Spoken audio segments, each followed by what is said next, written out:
How you doing? Hey, how are you? Good to meet you. Good to see you. I wanted to ask you, we did some reporting in Flint over the summer that found that the Michigan Department of Environmental Quality had improperly tested many homes on the Sentinel program.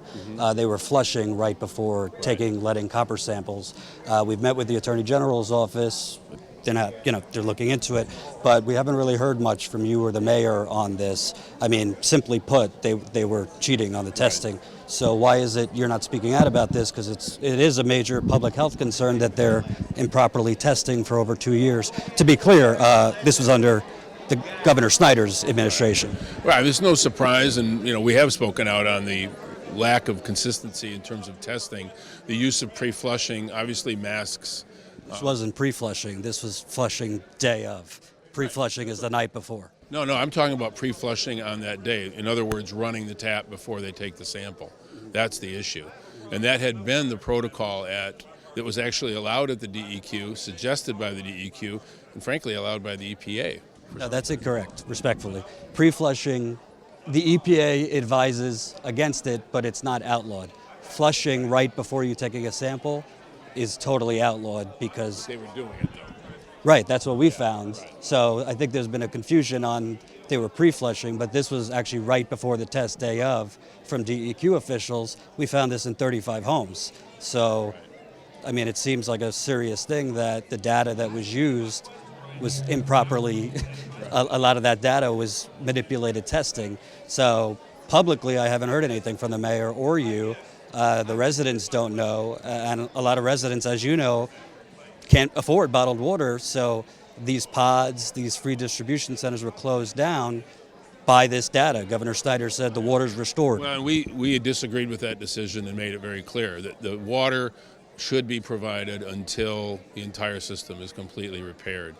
And there should be absolute integrity in the testing. I mean, I guess I take issue with your point about nobody ever speaking up about it. But you haven't, sir. I mean, you haven't publicly said anything. This has been in your office since November. I don't think that's the case. I appreciate you when did you, what do you mean? I've been going back and forth with your office. They say you had reached out to MDEQ about it, but you haven't publicly said anything. I mean, the bottom line is people could be drinking contaminated water still because the data was compromised. So I'm just asking, do you think there should be an investigation into this? If that's the case, absolutely there should be. I mean, here's the thing.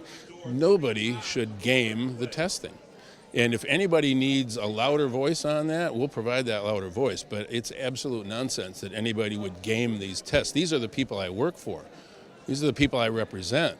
There is not any way in hell that I would stand aside and let somebody play games with the health of the people I represent. That's why we've been doing all this in the first place. So the idea that we would just sort of look the other way, nobody should look the other way. We have a documentary that shows all of these interviews with residents. It shows what happened.